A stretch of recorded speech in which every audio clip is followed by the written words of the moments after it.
Assalamualaikum warahmatullahi wabarakatuh. Sahabat Mantasmi, ketemu lagi dengan saya Dr. Idam di channel Mantasmi.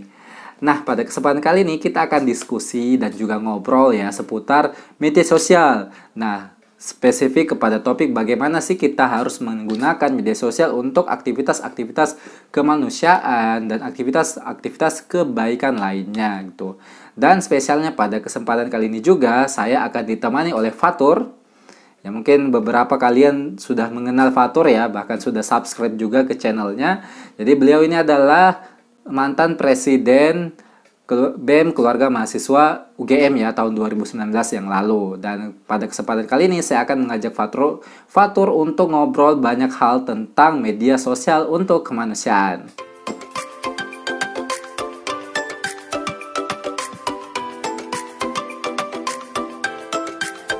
Ya ini lagi di mana sekarang? Di Jogja atau di... Sekarang lagi di Palembang, Mas Idam. Oh, Saya udah Masya lama Allah. di sini. Oh, Palembang udah. baru mulai PSBB, Masya Allah. Ya semoga dimanapun berada ya kita tetap dalam kondisi ya sehat walafiat dan juga diberikan perlindungan oleh Allah Subhanahu Wa Taala dari Amin. virus corona ya. Amin, amin, amin. Nah, Fatur, saya ingin tanya sih, jadi selama di Palembang ya aktivitas hari-harinya itu di rumah ngapain aja sih? Kalau di rumah ini sering ini ya, ibadah nge-Zoom, ibadah nge-live. Jadi terhitung sejak awal Ramadan, alhamdulillah kayaknya udah ini sampai akhir Ramadan itu paling 5 atau 7 hari lah yang nggak ada acara ya. Kayaknya alhamdulillah tiap hari ada kegiatan gitu, seminar ataupun jadi moderator. Terus juga lagi bikin konten juga buat YouTube, Instagram karena ya udah mumpung lagi di rumah, kapan lagi kan produksi kayak gitu. Jadi akhirnya satu ruangan itu saya sulap jadi satu studio kecil untuk bikin bareng-bareng sama adik gitu. Ya, ya, ya. Saya juga salah satu apa ya? Saya sudah subscribe di YouTube tuh. Jadi aktivitas-aktivitasnya ya bisa kita pantau ya. Iya, Maka lagi doyan nasid juga ini. iya, kayaknya sudah ada 3 ya kalau nggak salah. Ya, alhamdulillah udah 3. Iya, itu Ya, salah satunya itu masih yang jadul. apa ya? Sekeping hati ya. Oh, sekeping hati yang viral Iya, banget yang awal iya, tuh ya sekeping viral hati. banget itu. Itu kan Iya, sebenarnya apa ya? Nasib udah lama ya. lama banget, Mas. Heeh. Makanya pas Makanya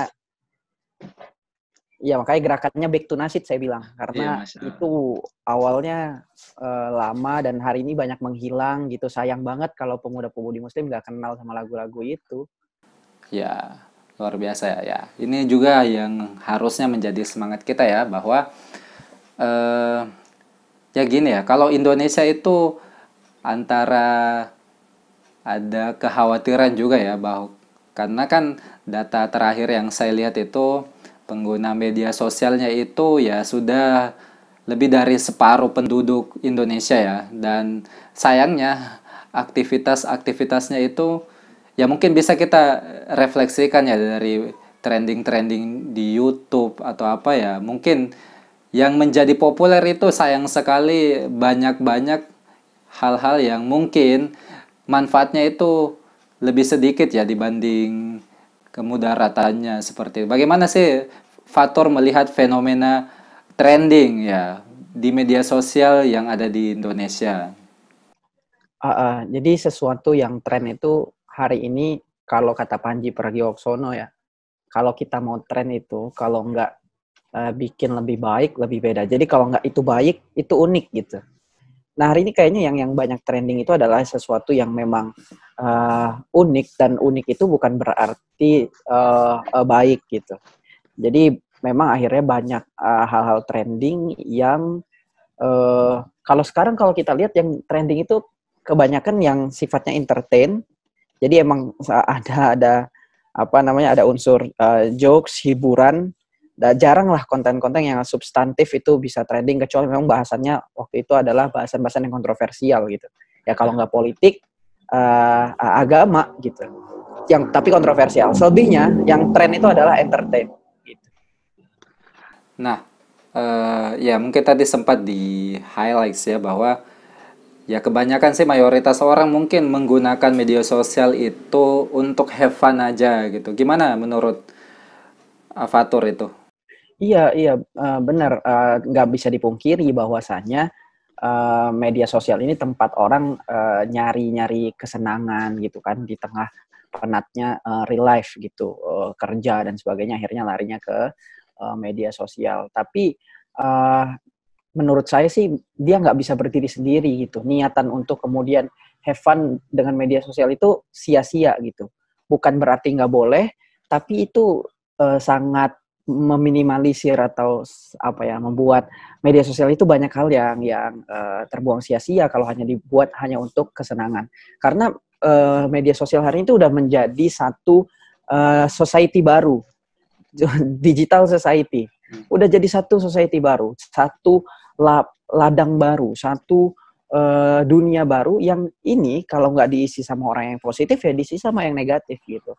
Dan banyak sekali kasus-kasus atau penelitian yang memang menunjukkan bahwasannya ternyata media sosial sangat berperan terhadap pembentukan opini publik, terhadap bahkan pembentukan satu karakter seseorang gitu hari ini.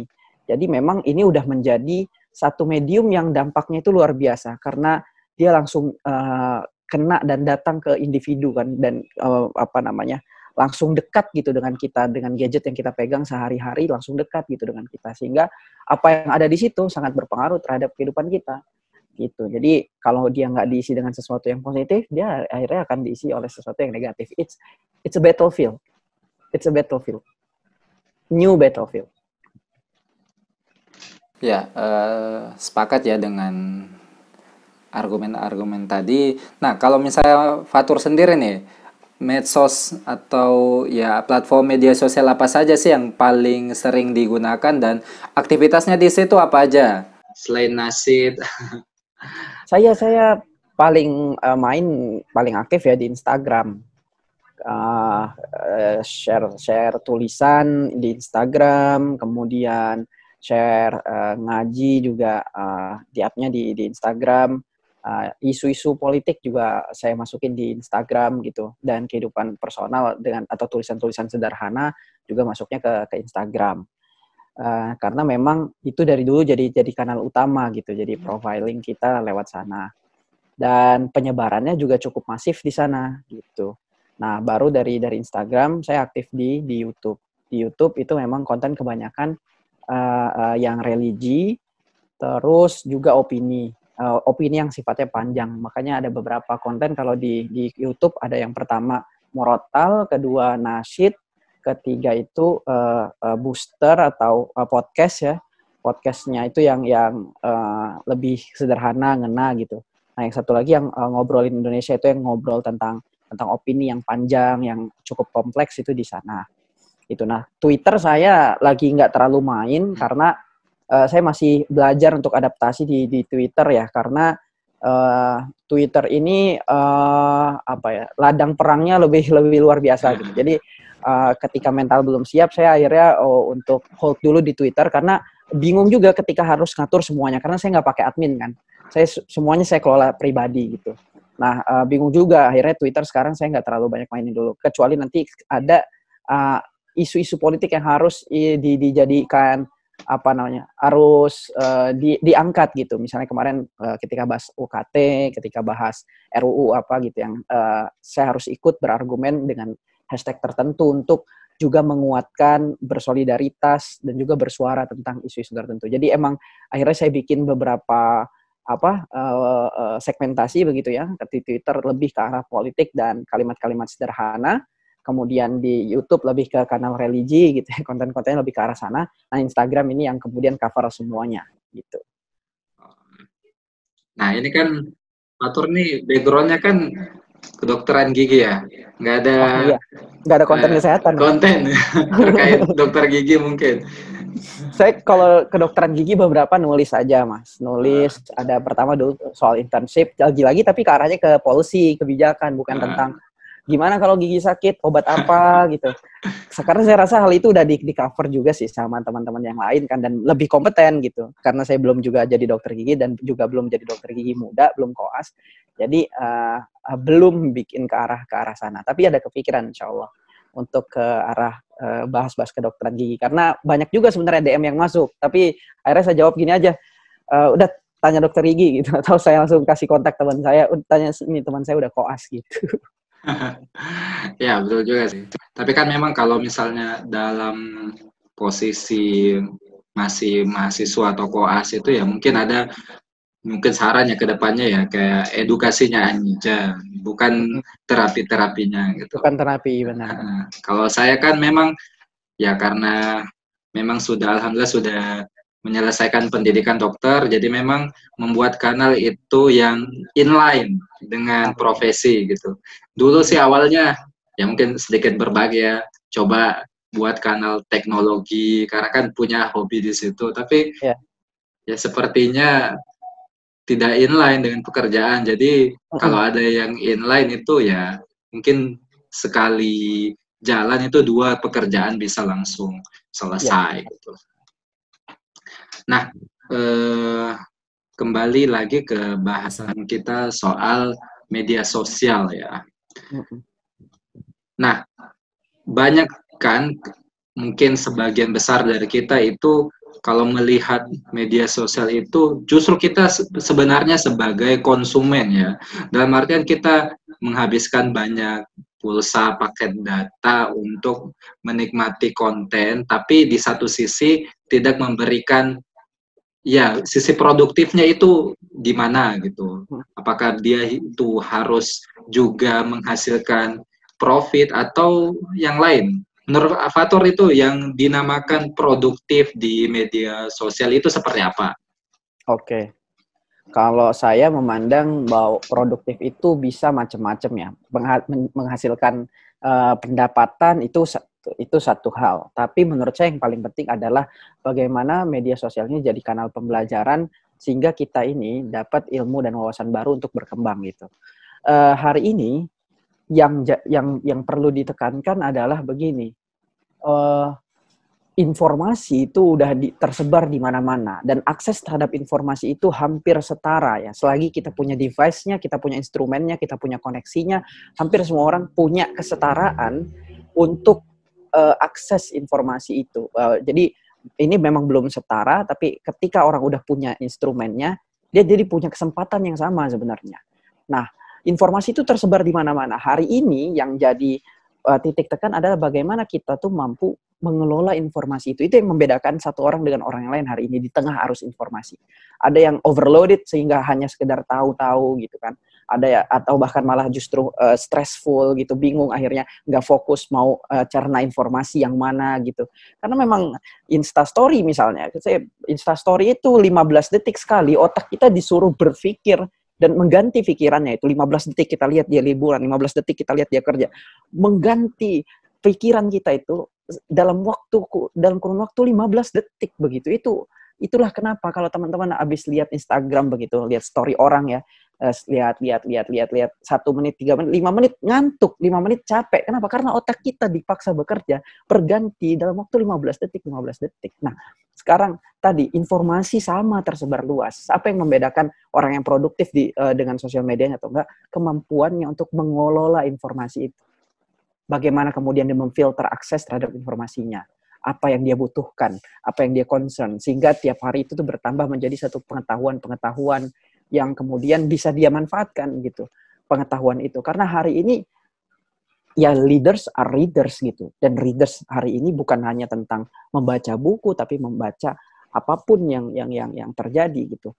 Nah, mengelola bacaan ini, mengelola ketahuan ini tuh menjadi satu kekuatan baru. Jadi knowledge is power. Hari ini knowledge is power. Dan how do we get the knowledge? Salah satunya adalah dengan media hari ini. Dengan media sosial yang kita punya. Ada yang kemudian memanfaatkan 1 jamnya untuk ngeliatin apa yang orang lain lakukan. Gitu. Yang mungkin sometimes membuat kita termotivasi. Tapi di sisi lain ada yang kemudian menimbulkan insecurity. Malah jadi insecure ngelihat orang sidang, ngelihat orang bisa makan enak, beli mobil baru. Aduh, malah bikin insecure. Yang kalau dulu kehidupan tuh mungkin kita cuma ngelihat orang tetangga kita doang beli TV baru, sekarang kita bisa lihat semua orang itu kalau TV bisa kita lihat dari sini gitu kan. Nah, itu kalau bisa membuat motivasi, tapi banyak orang yang akhirnya terjebak dalam insecurity gitu. Jadi sekali lagi, informasinya tersebar luas di mana-mana. Tinggal kemampuan kita untuk mengolah informasi itu. Jadi produktif menurut saya bukan hanya tentang seberapa banyak penghasilan yang dibuat gitu, tapi justru seberapa banyak pengetahuan yang didapat dan bisa kita manfaatkan gitu. Jadi kalau saya lebih memandang media sosial ini sebagai kanal pembelajaran gitu untuk kita. Tapi ya itu kalau kita boleh buat petanya, media sosial adalah medium. Dia cuma cara gitu. Dia dia itu hanya satu bagian dari satu teknologi yang artinya dia tidak akan bisa menjadi apa-apa tanpa kita memanfaatkannya itu. Jadi kita adalah tuan sebenarnya di sana. Tapi banyak yang diperbudak, banyak karena tanpa sadar mengelola itu. Gitu. Nah, sebenarnya kita tuan dari situ. Kita bisa dapat pendapatan, ada yang ke sana, ada yang arahnya ke edukasi, ada yang arahnya ke pembuatan opini, ada yang arahnya ke macam-macam gitu kan. Ada yang menjadikan kanal perjuangan, bahkan kalau kita lihat, kita tonton film yang dimainkan oleh pemain Sherlock Holmes waktu itu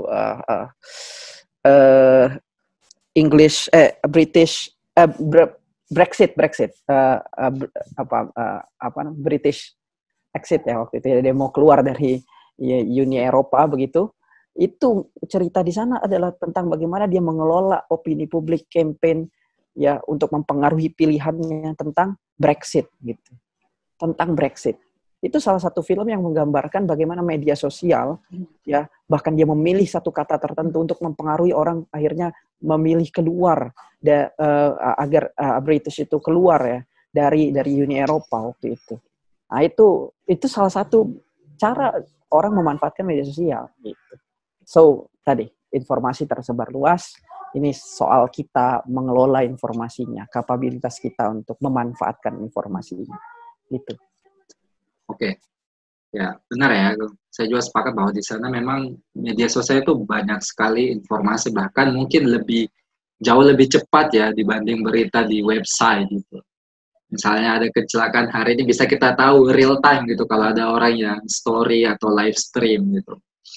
Namun di satu sisi juga ya kalau misalnya dijadikan sumber informasi utama di situ juga ya kalau saya kan bidangnya memang banyak concern di pendidikan ya. Jadi kalau media sosial itu bukan sebagai sumber rujukan utama gitu. Tetap rujukan utama pada ya mungkin buku, jurnal, dan sumber-sumber yang telah di review atau dipublikasi seperti itu. Nah, intinya kan mungkin akan ada juga dampak-dampak negatif dari media sosial yang mungkin tidak bisa kita bendung gitu. Nah, menurut Pak Fatur, bagaimana sih kemudian tips-tips atau cara supaya kita bisa terbendung ya dari hal-hal negatif dari penggunaan media sosial tersebut? Oke, benar bahwasanya dia punya dampak negatif ya. Sesuatu tuh pasti ada positif dan negatifnya. Ini tentang kita mengontrolnya. Nah, gimana caranya kita coba kontrol, kita minimalisir hal-hal yang negatif di sosial media kita gitu ya. Pertama, kita harus membangun kesadaran. Jadi kita ketika bermain itu, kita buka itu, kita tuh dalam kondisi sadar untuk melakukan sesuatu gitu ya. Oh, emang pengen posting misalnya atau pengen mencari sesuatu gitu. Jadi punya tujuannya gitu. Karena kalau nggak ada tujuan gitu kan, sekedar buka aja tadi ujung-ujungnya tenggelam nggak tahu, tiba-tiba udah sejam cuma habis untuk ngeliatin kegiatan orang gitu. Terus tiba-tiba sejam cuma habis untuk scrolling explore kayak gitu di Instagram atau scrolling timeline gitu. Nah, untuk minimalisir dampak negatif tadi, pertama tadi soal menentukan tujuan. Yang kedua, teman-teman semua mulai membatasi informasi yang masuk.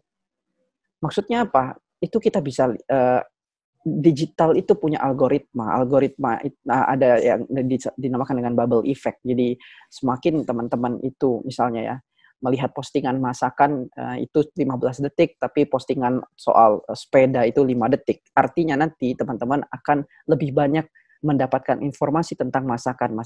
Teman-teman harus sadar itu. Algoritma digital, bubble effect, semakin teman-teman itu suka itu, nanti akan semakin dijejali informasi itu yang membuat teman-teman akan semakin fanatik, teman-teman akan semakin terikat dengan itu. Nah, itu harus sadar. Artinya apa? Teman-teman semua, ya, kesadaran itu akan membangun kita untuk memfilter informasi yang masuk, informasi yang ada. Kalau memang teman-teman concernnya pendidikan, kesehatan, ya coba tadi mulai dari followingnya begitu kan, apa yang teman-teman lihat itu arahkan ke sana, dan sadar bahwasanya itu memang teman-teman akan dijejali informasi tentang hal itu, gitu. Nah, supaya apa? Supaya tidak terjadi overloading information yang membuat teman-teman bingung nih, dapat informasi tentang ini gitu kan. Nah, itu perlu difilter dengan tadi memilih mana yang teman-teman perlu buka dan teman-teman perlu ikutin. Gak semua informasi itu perlu kita cerna, perlu kita ketahui gitu kan. Perlu ada ya pengerucutan sehingga informasi yang masuk itu benar-benar informasi yang kita butuhkan. Ya. Karena banyak sekali informasi yang datang dan itu tidak kita butuhkan. Nah, itu yang ketiga adalah teman-teman semua selalu cross check. Benar kata Mas Idam, bahwasanya media sosial ini bukan rujukan utama. Sehingga apa? Kita perlu cross check dengan sumber-sumber yang lebih kredibel. Nah, istilahnya ada tabayun begitu kan, cross check lagi, ya, dicek ulang. Nah, ini prinsip ketika kita mau sharing sesuatu itu adalah pertama kita lihat ini benar atau salah. Oke, kalau salah, leave it, tinggalin. Kalau benar, lihat lagi. Ini kalau kita share bermanfaat nggak gitu. Kalau nggak bermanfaat, nggak usah. Jadi share-lah sesuatu yang benar dan bermanfaat. Kira-kira gitulah. Yang beberapa tips supaya kita terhindar dari negatif. Nah, terakhir itu perlu juga mengontrol waktu kita. Jadi evaluasi. Gadget kita alhamdulillah udah cukup pintar untuk itu. Dia akan ngasih tahu time screen kita. Ketika kita ada dalam sesuatu. Oh, WhatsApp ada berapa jam, Instagram biasanya paling tinggi tuh 6 jam, 7 jam. Wah, ini perlu dikontrol teman-teman semua. Dan lewat situ kita bisa mengevaluasi. Oh, ternyata di hari ini saya terlalu lama sebenarnya. Ini rata-rata saya tetapkan standar. Rata-rata saya untuk melihat sosial media itu hanya 3 jam misalnya. Sehingga ketika teman-teman lihat, wah 6 jam berarti kelebihan. Cut gitu. Kurangin per hari, kurangin. Sehingga sampai ke standar teman-teman misalnya 3 jam. Itu perlu diatur gitu ya. Saya juga pernah menjadi orang yang sangat candu sama sosial media. Apa itu? Habis posting pengen buka lagi ngelihat siapa ya yang udah nge-like, siapa yang udah follow. Oh, pengen lihat itu terus.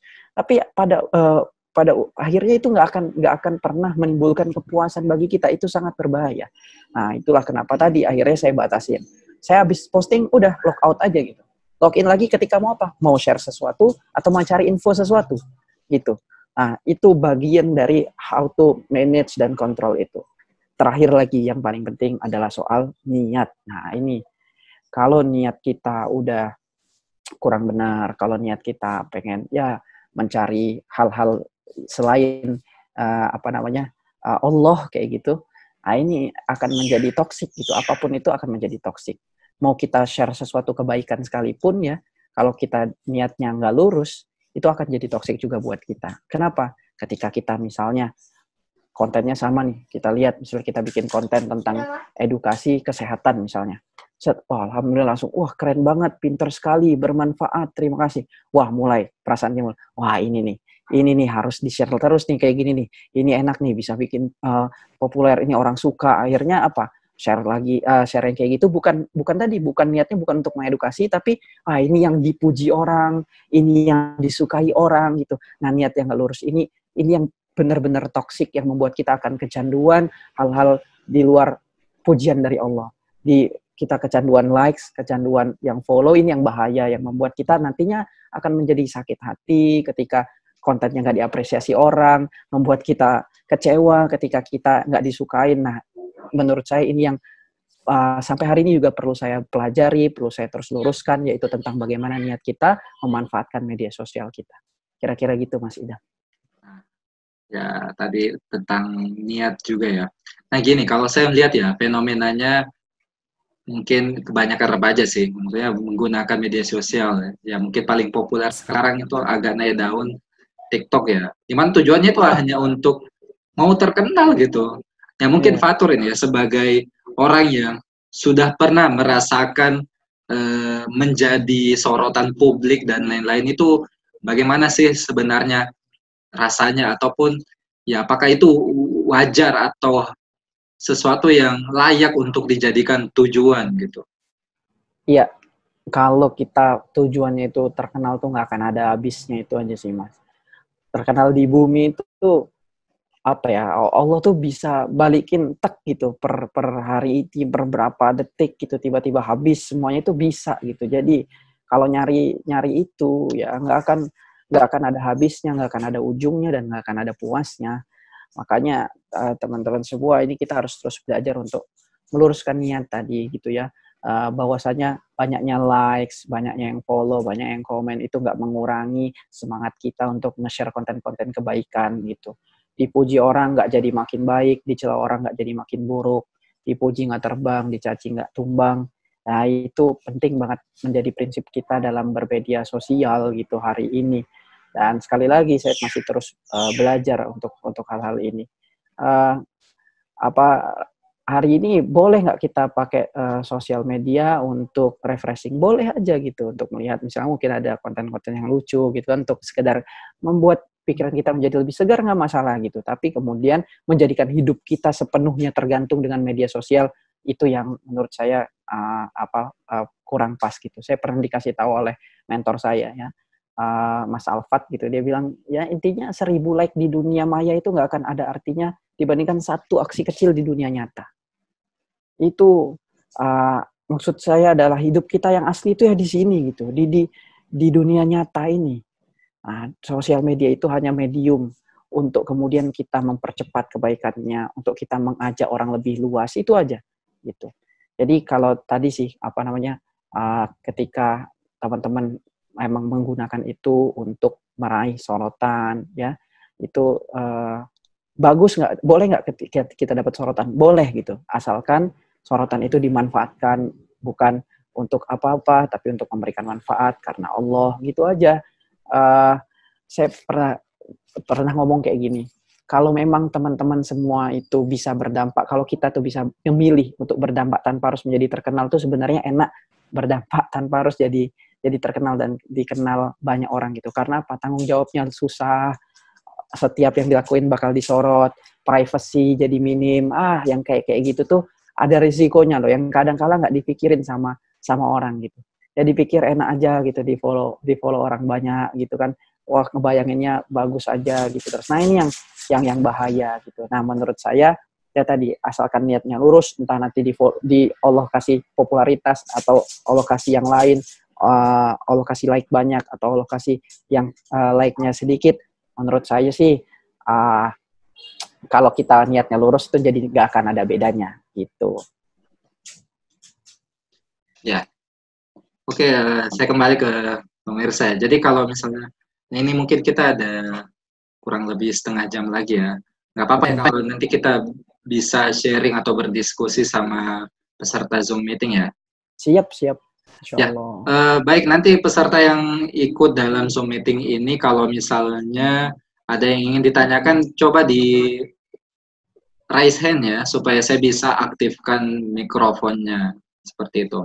Nah, gini, Fatur, kira-kira targetan ke depannya Fatur terkait media sosial yang digunakan itu apa gitu?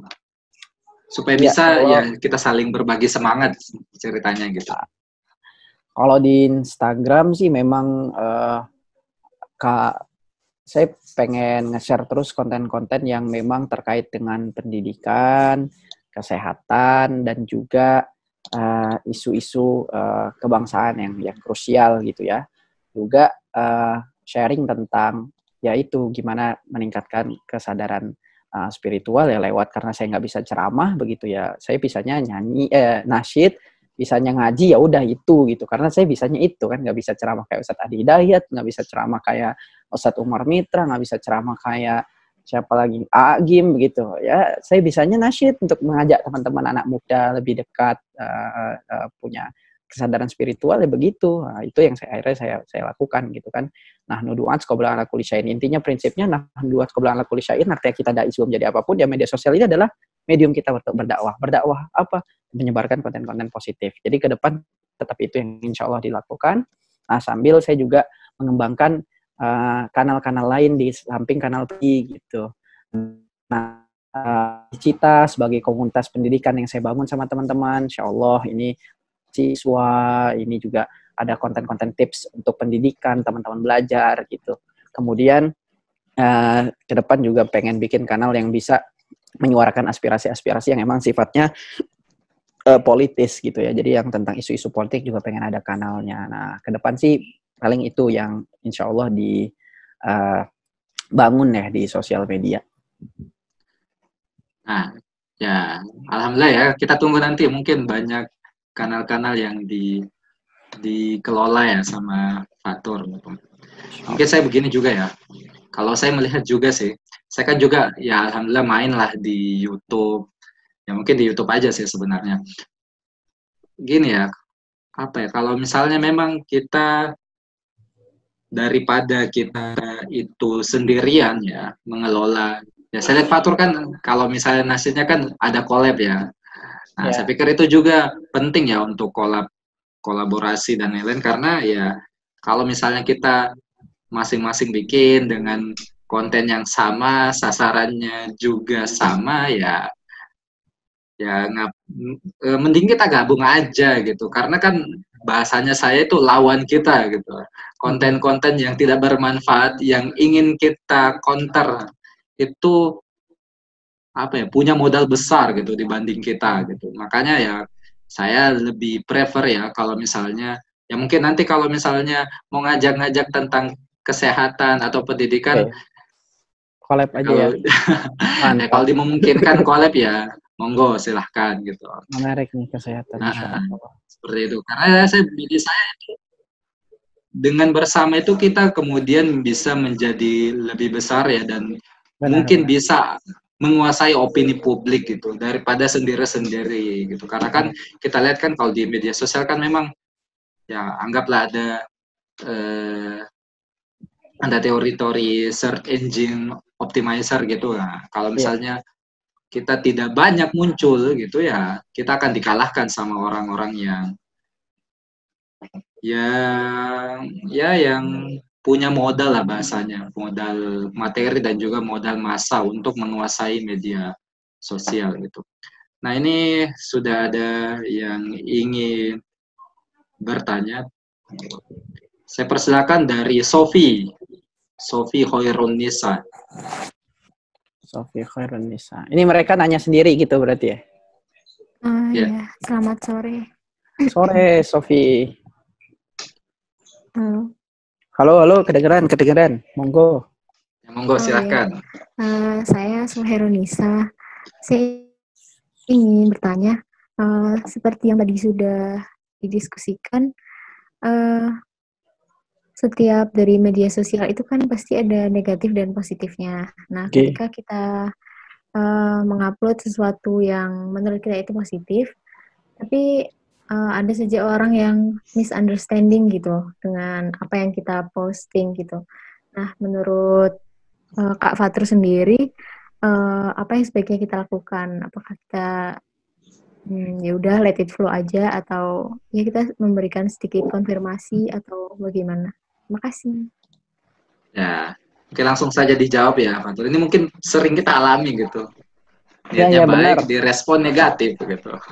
Iya, niatnya baik, respon negatif itu wajar karena dalam komunikasi itu kan syaratnya adalah ada satu komunikator, terus yang menerima pesan dan juga message ya. Kadang-kadang ini kan ada perbedaan antara apa? Antara si komunikator dengan yang menerima pesannya, kemudian dengan pembahasaan pesannya gitu. Jadi dalam berkomunikasi ini ada tiga faktor ini yang kemudian masing-masing faktor ini memiliki pengaruh tersendiri gitu kan. Bisa jadi setelah bisa jadi perbedaan pengetahuan antara komunikator dan juga siapa yang menerima pesan ini ya, ketika membaca pesan ini itu juga menjadi salah satu faktornya. Nah, gimana ketika kita menemukan hal itu? Yang pertama refleksi dulu. Refleksi apa kritiknya atau responnya ini apakah memang objektif dan sesuai begitu. Misalnya dia menyampaikan yang objektif dan kita sesuai, terus kita coba minta pendapat yang lain dan dia juga sepakat, maka dari itu ya kita bisa meresponnya dengan meminta maaf dan kemudian memperbaiki apa yang sudah kita lakukan dan menjelaskan kembali bahwasanya maksud kita itu adalah seperti ini gitu. Tapi ada nggak yang akhirnya sekedar benci doang, nggak menyampaikan satu hal yang objektif? Nah, itu berlaku lagi prinsip yang namanya, kalau saya di pondok itu diajarin tarkul jawabi alal jahili jawabun. Tarkul jawabi alal jahili jawabun. Meninggalkan jawaban pada orang-orang yang jahil adalah cara menjawabnya. Apa yang dimaksud dengan orang jahil ini? Orang jahil ini kan sebenarnya bukan yang disampaikan orang yang bodoh dan tidak tahu apa-apa. Bukan itu. Jahil itu maknanya adalah ketika dia tidak mau menerima kebenaran gitu. Jadi jahil itu bukan orang yang nggak paham 1 tambah 1 sama dengan 2, tapi orang yang dia tuh tahu 1 tambah 1 sama dengan 2, tapi dia nggak mau menerima itu. Nah, bagaimana cara jawab yang kayak gini? Beberapa itu mengatakan ya udah tinggalkan aja, nggak usah dijawab. Kenapa? Karena percuma menjawabnya, dengan tidak menjawabnya pun tidak akan memberikan perbedaan keadaan karena dia tidak sedang lagi mencari yang namanya kebenaran. Nah, jadi teman-teman semua, saya kalau boleh kasih satu kisah dari Luqman Al-Hakim. Ketika itu beliau bersama anaknya begitu ya masuk dalam satu pasar, kemudian membawa seekor keledai. Pertama, Luqman Hakim naik ke keledai tersebut. Kemudian anaknya ikut berjalan. Jalan, orang pasar itu kemudian berkata, wah ini gimana sih bapaknya, nggak kasihan banget, masa anaknya disuruh jalan, dia yang naik keledai enak banget, gimana jadi bapak nggak tahu diri. Turun Luqman Hakim, naiklah anaknya, jalan lagi. Ada lagi yang bilang, wah ini anaknya kurang ajar banget, masa bapaknya disuruh jalan, dia enak-enakan naik keledai.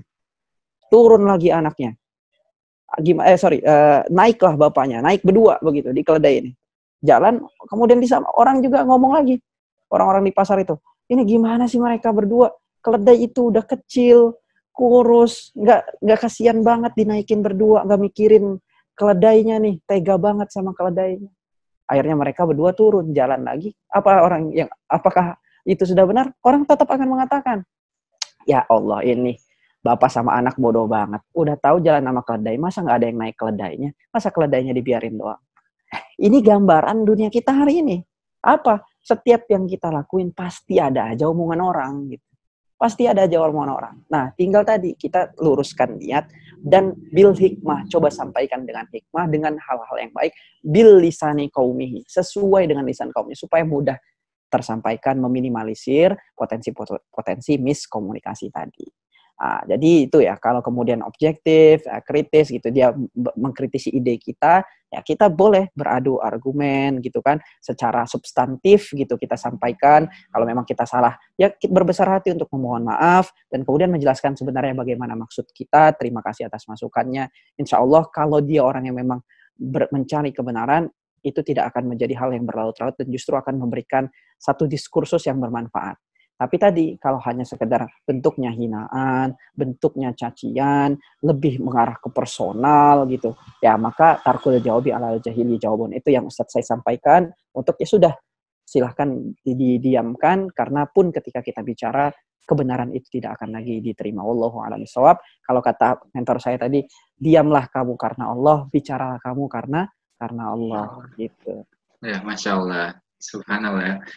Saya pikir itu sudah menjawab ya dari pertanyaan dari Sofi. Ini ada yang raise hand. Dari Rudi Safarudin. Nah, ini dari Amerika nih. Masya Allah. Silakan, Bang Safar. Bang Rudi. Ya.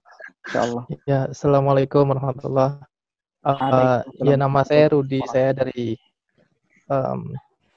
saya lagi ada di West Virginia di sini di Amerika. Saya mau bertanya tentang kenegatifan. Itu kan ada kecenderungan kita tertarik untuk mengikuti berita yang seru, tanda kutip. Itu gimana ya? Terus pertanyaan kedua tentang hoax yang kadangkala pastinya lah ya dia misleading. Tetapi pertanyaan saya itu gimana ya menyikapinya antara kalau kita seandainya ingin meluruskan misalnya juga kita berilmu di bidang itu, tapi yang ada malah balik lagi ke pertanyaan yang sebelumnya jadi malah rusuh, bahkan kita bisa merusak hubungan silaturahmi. Jadi pertanyaan saya ada dua, yang pertama ke negatifan, kecenderungan kita tertarik ke negatifan, yang kedua tentang menyikapi hoax. Terima kasih banyak. By the way, materinya sangat bagus sekali. Terima kasih banyak. Assalamualaikum Waalaikumsalam warahmatullahi wabarakatuh. Ya monggo silakan Afatur. Bisa nanti di-sharing Mas Idam bisa bantu menjawab ini. Siap.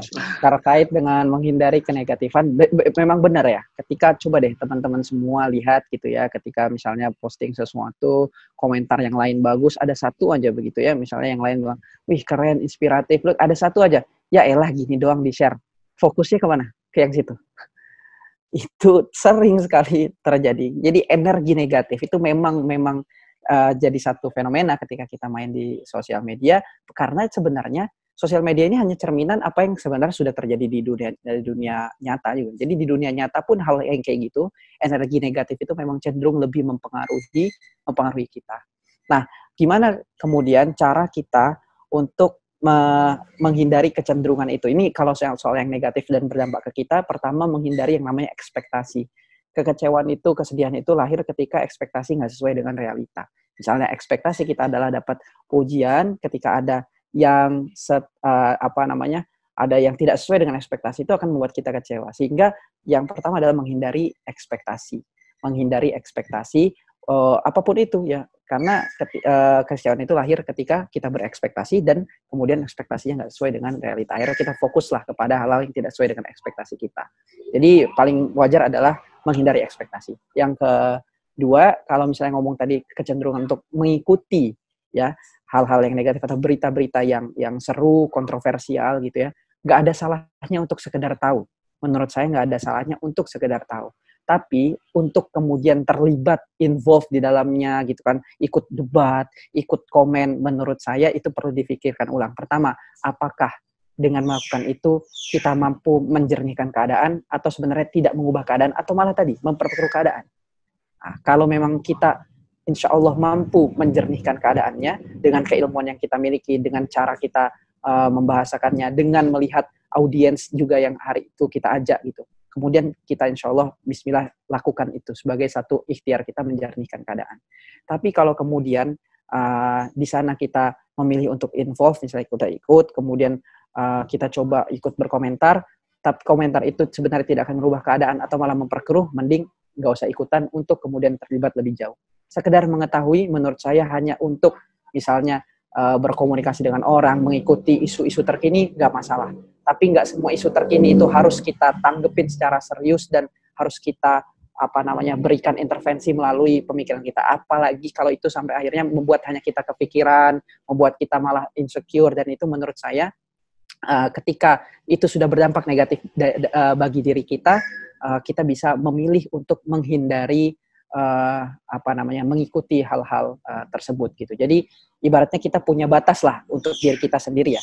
Skala batas kita masih bisa kontrol gitu, kita masih tidak terlalu terpengaruh, bahkan kita bisa cenderung untuk mempengaruhi, nggak masalah. Nah, ini mirip tadi terkait dengan yang hoax gitu ya. Bagaimana kemudian kita menanggapi ketika ada hoax? Kalau kita punya kemampuan untuk meluruskan hoax tersebut, misalnya ada tentang pembuatan hand sanitizer, keliru dalam kemudian takarannya, bahannya dan sebagainya gitu kan. Nah, kita punya kemampuan untuk itu, nggak masalah. Apakah perlu dibalas secara langsung? Menurut yang saya lihat, ini tergantung dengan dampaknya ya. Kalau kemudian si pembuat hoax ini adalah orang yang kita kenal, coba kita tegur dulu secara pribadi. Kalau nggak kita kenal, coba kita message dulu secara pribadi gitu untuk kemudian meluruskan itu. Kalau ternyata dampaknya sudah terlalu meluas dan kemudian hal-hal yang sudah kita lakukan secara pribadi itu tidak merubah keadaan dan ini mudaratnya udah sangat tersebar luas, maka kemudian ketika kita punya kemampuan, keilmuan untuk itu, kita coba untuk membuat satu postingan, kita membuat satu intervensi tanpa harus menjatuhkan dia, tanpa harus menjelek-jelekkan dia, fokus saja pada substansi apa yang kira-kira salah dan bagaimana kemudian meluruskannya. Nah, menurut saya itu sih ketika kita udah berhadapan dengan satu hoax. Ketika kita tidak tahu atau tidak punya kemampuan untuk meluruskan itu, maka kita bisa minta pendapat dari yang lain atau meminta ya teman kita atau siapa yang punya kemampuan untuk kemudian meluruskan hal itu. Nah, hari ini sih kalau saya lihat alhamdulillah media sosial kita ini sangat berimbang begitu ya. Ketika ada satu berita terkenal dikit, masif dan itu salah, insya Allah akan ada langsung yang kemudian menanggapinya dan memberikan argumentasi perlawanannya. Nah, itu tadi yang saya bilang. Ini tinggal cara kita mengolah informasi yang sudah ada gitu. Nah, mungkin itu sih jawaban untuk dua pertanyaan tersebut. Thank you banget Mas Safar. Ya, terima kasih Fatur ya. Mungkin saya sedikit nambah ya. Yep, mungkin kalau misalnya memang kalau diri kita memang controlling untuk melakukan atau mengontrol perilaku media sosialnya itu kita agak kesusahan ya, bisa kita meminta pertolongan dengan orang-orang terdekat kita untuk mengingatkan seperti itu. Atau juga menggunakan teknologi, misalnya di HP pasang wallpaper yang berisi kalimat-kalimat yang bisa mengingatkan kita kalau salah. Dan juga selalu menyediakan waktu untuk muhasabah atau refleksi ya. Ya, kalau bahasanya Ki Hajar Dewantara itu, refleksi itu adalah merenung dengan penuh keinsafan. Jadi waktu untuk muhasabah itu waktu untuk kita menginsafi apa-apa yang kemudian kita lakukan dalam hari-hari yang lalu seperti itu. Itu saran saya sih. Dan juga sedikit sharing dari ilmu-ilmu tentang pendidikan atau psikologi pendidikan seperti itu. Nah, mungkin saya persilahkan lagi kepada Yayan Ade Novian. Silahkan, langsung aja ya. Oke, baik. Makasih atas kesempatannya. Saya ingin menanyakan kepada Kak Fatur tentang kita bermedia sosial.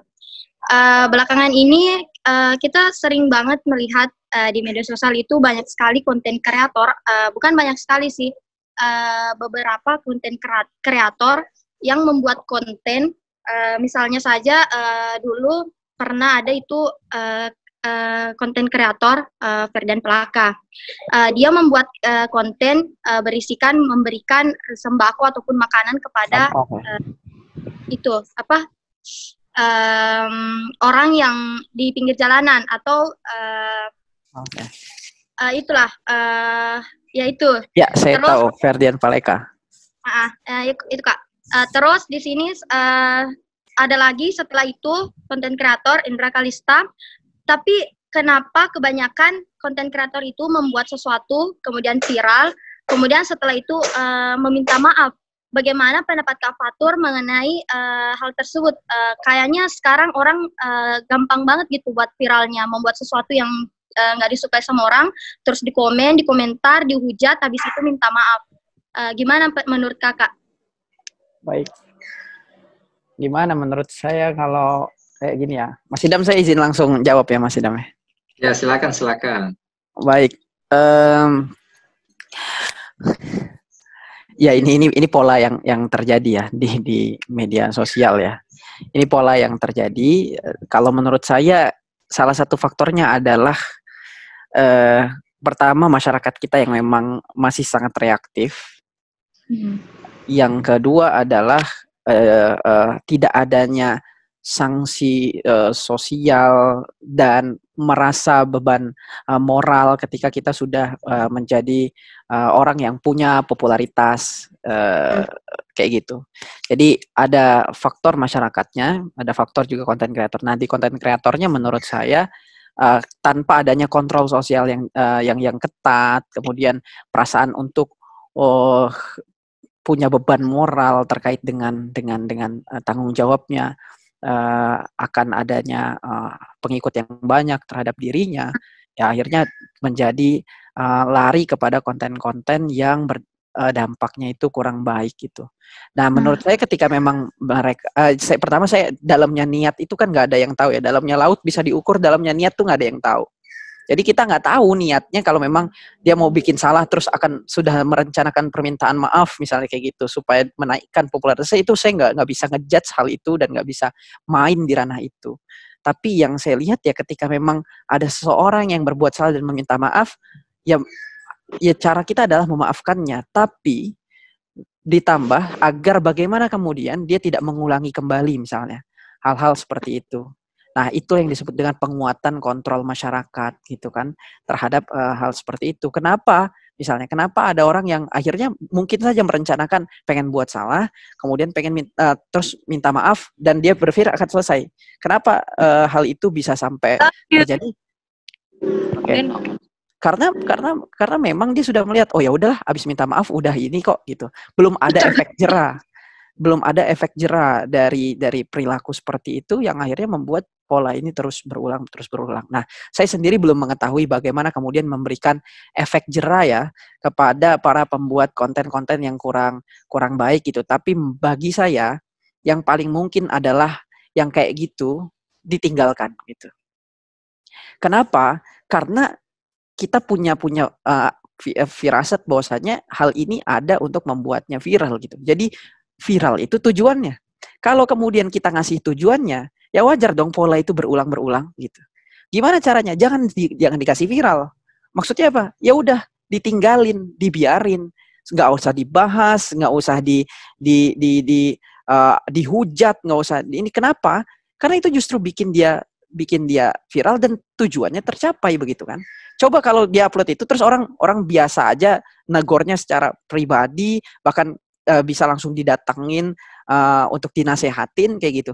Itu malah menurut saya jauh lebih efektif dibandingkan kemudian membuat yang kayak gitu tuh menjadi viral gitu. Jadi mencegah itu tuh dengan cara tidak mencari atau tidak memberikan panggung kepada konten-konten yang tidak bermanfaat. Nah gitu. Tidak memberikan panggung kepada konten-konten yang nggak berfaedah. Gimana caranya? Nggak usah dilihat, nggak usah ditonton. Gitu. Pun kalau kita ketemu, kalau kita bisa nasihatin secara pribadi, kita nasihatin secara pribadi. Kalau enggak, ya gimana caranya supaya yang kayak gini itu enggak enggak sampai menimbulkan dampak masif kemudaratannya itu.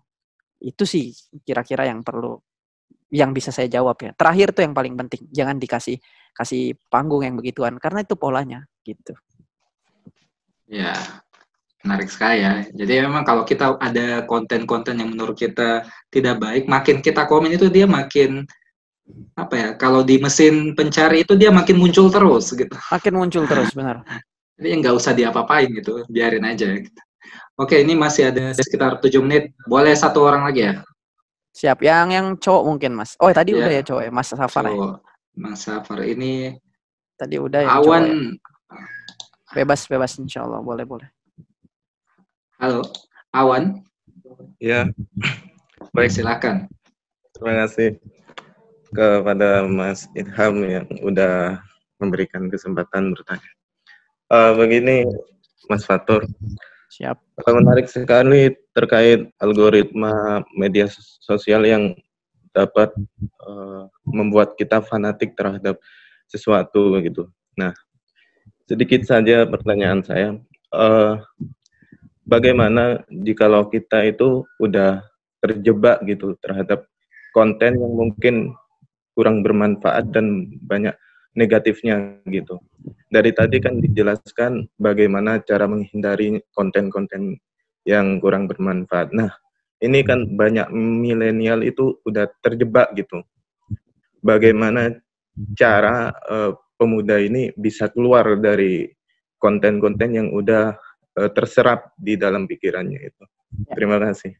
Baik, terima kasih Mas atas pertanyaannya. Kita coba pakai pelajaran dari surah Al-Asr begitu ya.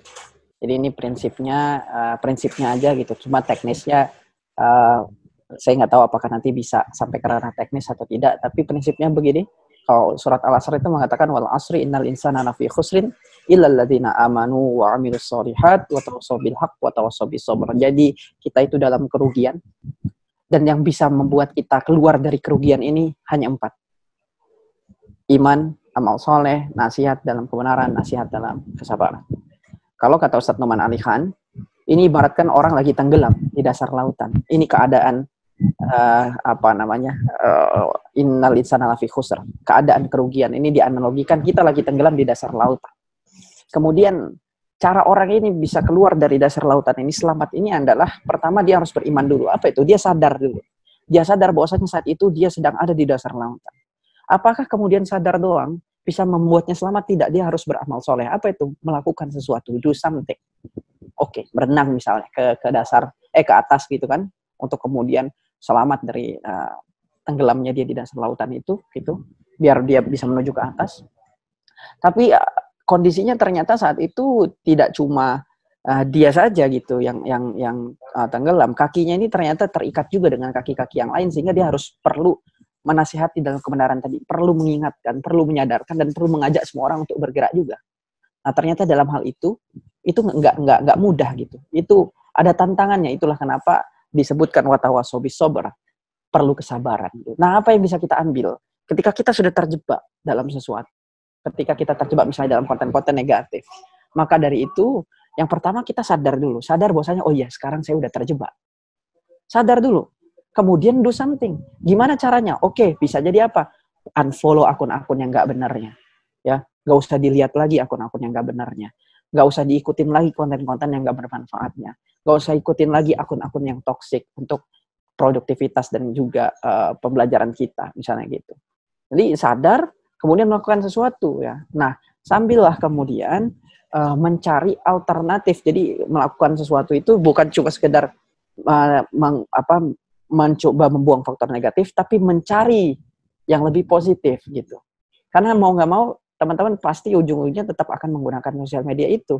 Nah, sehingga aktivitas itu diganti dari yang tadi faktor-faktor negatif menjadi yang lebih positif. Dari yang misalnya, katakanlah, follow-follow yang nggak bermanfaat, jadi follow yang lebih bermanfaat. Ikut misalnya, follow Ustadz Hanan Attaqi, follow Pemuda Shift, gitu kan. Follow Raih Cita, konten saya. Misalnya, mengubah gitu yang tadinya negatif menjadi yang lebih positif. Nah, setelah itu mau nggak mau kita harus disiplin dan konsisten juga komit gitu.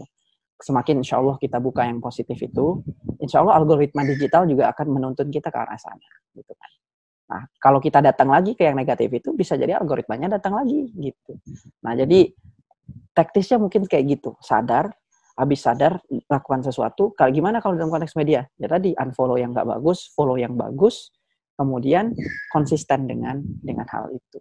Kira-kira kayak gitu. Insya Allah kalau yang cara kita keluar dari jebakan ini ya adalah dengan menyadarinya. Kenapa? Karena banyak orang yang nggak sadar dengan tadi algoritma itu. Algoritma itu tujuannya kan memang untuk menyerang ketika kita itu atau membuat kita itu secara nggak sadar gitu kan. Dikasih terus nggak sadar kita semakin suka, semakin senang, time screen kita makin naik ya, belanja kita makin konsumtif, yang kayak gitu tuh secara nggak sadar. Makanya tadi sadar dulu, habis sadar lakuin sesuatu. Semoga bisa menjawab ya Mas Wawan. Insya Allah Mas Idam bisa melengkapi lah.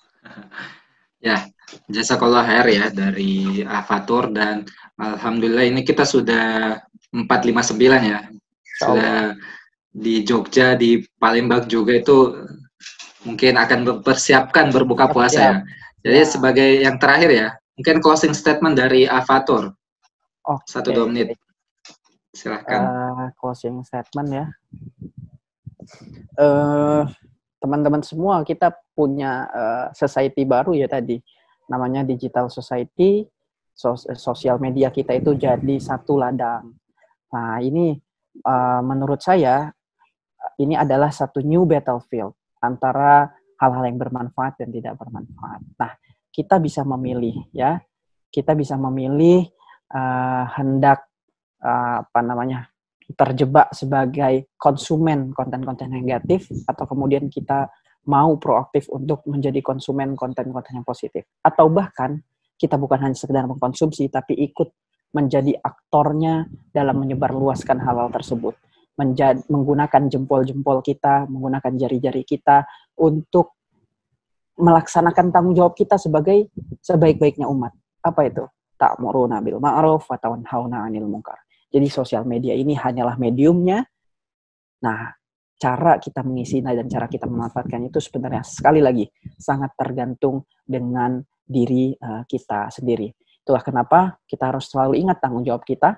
Nahnu du'at qabla ala kulli syai'in. Kita ini dai, sebelum menjadi apapun, tanggung jawab kita adalah amar ma'ruf nahi munkar.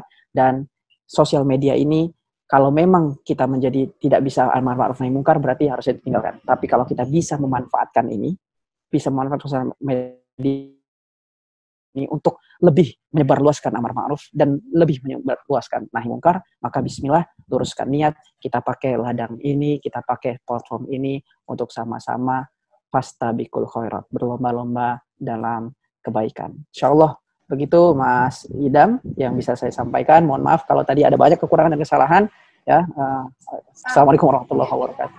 Waalaikumsalam warahmatullahi wabarakatuh. Oke sahabat, sekianlah video dari saya tentang sharing-sharing dan diskusi bersama Fatur tentang penggunaan media sosial untuk aktivitas kemanusiaan dan kebaikan lainnya.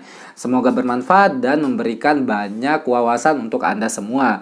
Jangan lupa like dan juga subscribe channel ini agar kami bisa memberikan konten-konten terbaik dan bermanfaat juga untuk Anda. Sekian dari saya. Wabillahi taufiq wal hidayah.